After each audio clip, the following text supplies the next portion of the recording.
What's going on, SimplySepe Crew? Quick video today on my main content for the week is going to be around legendaries and how they pertain to the trading card game.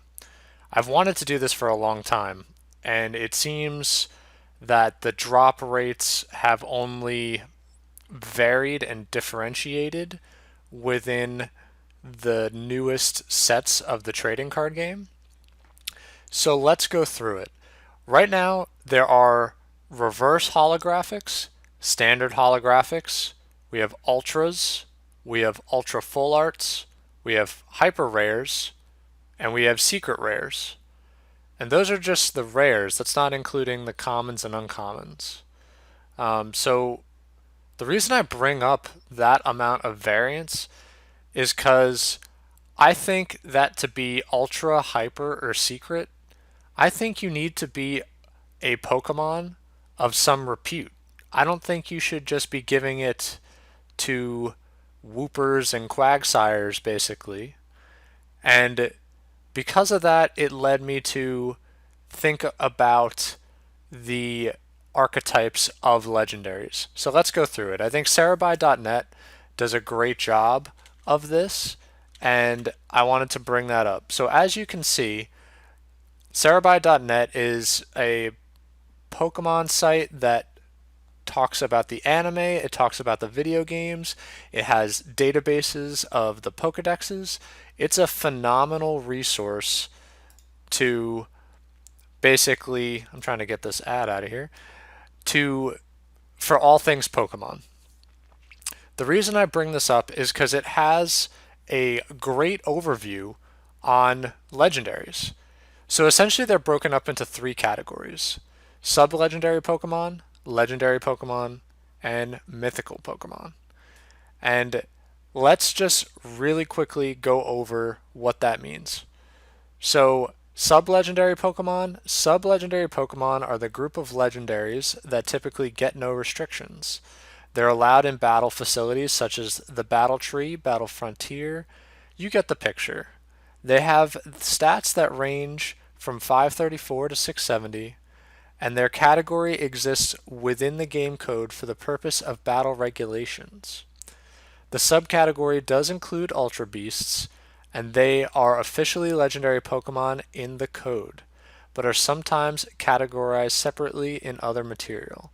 So, from that, my review of sub-legendary Pokemon are Pokemon that you can catch within the game that are essentially single captures. However, they have a, I don't want to call them a family. I don't know if family is the best way of putting it, but they have other types within their subset. So I'll use the legendary birds for Gen 1. Articuno, Zapdos, and Moltres. You can only capture one of those in the game. So, meaning you can catch one Articuno, you could catch one Zapdos, and you could catch one Moltres in Pokemon Blue, Red, and Yellow. So, they're all legendary birds with different types. Articuno being ice flying, Zapdos being electric flying, and Moltres being fire flying. So that's sub-legendary. It's essentially a cool premise on getting a set. So let's go down to legendary. Legendary Pokemon are the main group of legendary Pokemon. The Pokemon are typically Pokemon that adorn the covers of the video games as well as any counterparts. The first one to exist was Mewtwo, but they soon became more entrenched into the lore of the games. These Pokemon are banned from competitive play. Several instances of video game championships and online competitions have allowed for these Pokemon, but typically they are met with restrictions. They have stats that range from 600 to 720, and some even have form changes such as Mega Evolutions and Primal Reversions. So let's go into, I'll use Mewtwo as an example. Actually, Mewtwo, Lugia, and Ho-Oh, right? So Mewtwo in Gen 1, you could catch in gold or blue, red, and yellow in Cerulean Cave. Lugia and Ho-Oh For silver and gold, generation 2, essentially you could only catch one of these in the game, depending on your version. Same with Kyogre and Groudon for Ruby and Emerald. You could only capture one of these. So making them a little bit harder to get unless you had both games.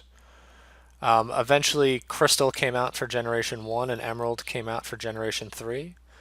But the premise still remained that if you had those original games, you could only capture one. So they had a higher degree of rarity.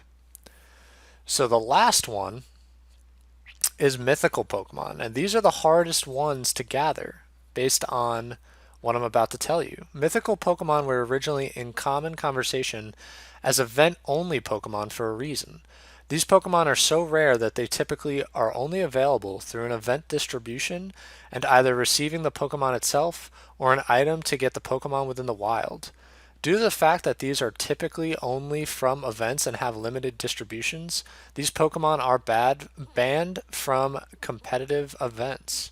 Several instances of online competitions have allowed for these, however with restrictions, and they have base stats that sit around 600 and some even form changes of mega evolutions that cause stat increases.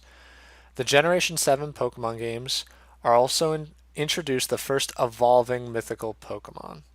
So I'm not a huge fan of that. However, I will say that outside of Mew, which you could get without in Generation 1, you could get it without any help of like a Game Genie, a Game Shark, as long as you knew it was kind of, I'll say, an exploit within the game. All you needed was the game cartridge. You would fly outside of Cerulean City to Lavender Town, and essentially Mew would appear as long as the trainer was triggered and you flew away from him in time. So outside of that, you have Pokemon like Deoxys and Darkrai and Arceus, where you needed items to be able to find them in the wild, which were only given based on event. So these are the rarest of the rare. We pray to Arceus every time because he's the creator Pokemon and one of my favorites. I love Deoxys as the moon Pokemon. It just, these are the rarest of the rare and the highest of the highs. So the reason I preface that, and I'm going to try to keep this video beneath 10 minutes, is because I think that these are the only Pokemon that should end up as having heavy attendance within hypers and secrets. Maybe ultras and ultra full arts have sub-legendaries and beneath, but I think it should be very limited. Now, what does that mean? That means that even for me, someone who is a very big Generation 1 person who loves Charizard and just pulled the shiny Charizard for Hidden Fates, I don't think that a Pokemon such as that, being the last evolution of a starter, should be as common of an ultra rare. It definitely shouldn't be a hyper as much as it is. In Burning Shadows, it's a hyper rare.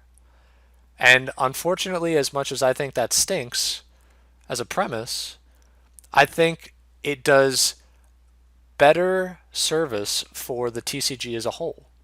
Meaning that I'm not going to have to worry about a Wooper or a Decidueye being an ultra rare or a shiny rare or a hyper rare. It's kind of taking the bad for, because Charizard is obviously a fan favorite, but it's allowing for when you pull a hyper rare or a secret rare, it's allowing for that to feel more like, oh my god, I just pulled one. If you look at some of the ones in Hidden Fates, let me just drag this over real quick. These are some of the ones in my collection. But you have an Altaria, you have Lucario, Turtonator. These are ones, and Leafeon too, these are ones that are not part of any legendary group, and yet they're ultra rares. You have you have hyper rares and secret rares that are trainer cards. Do you know how deflating that is to pull a hyper rare and a secret rare that is a trainer card? In my opinion, extremely deflating. So, what am I trying to surmise here? I'm saying that the Nintendo company needs to be more selective with their trading card game ultras, hypers, and secrets. I'm okay with ones that are below sub legendary being in reverse hollows and standard hollows, but if you're going to have so much differentiation, you should make the rarest of the rares be truly rare. And that's the final little modicum of my opinion that I'll leave you with. And I hope you enjoyed this video because I really did put a lot of time and effort into the mindset of why I feel this way. So leave a comment down in the comment section to let me know if you agree or disagree and what ways you think the TCG could make essentially those hyper rare pulls better. So this is SimplySepe signing off, and I do appreciate that you guys hung out with me for so long. Until next time.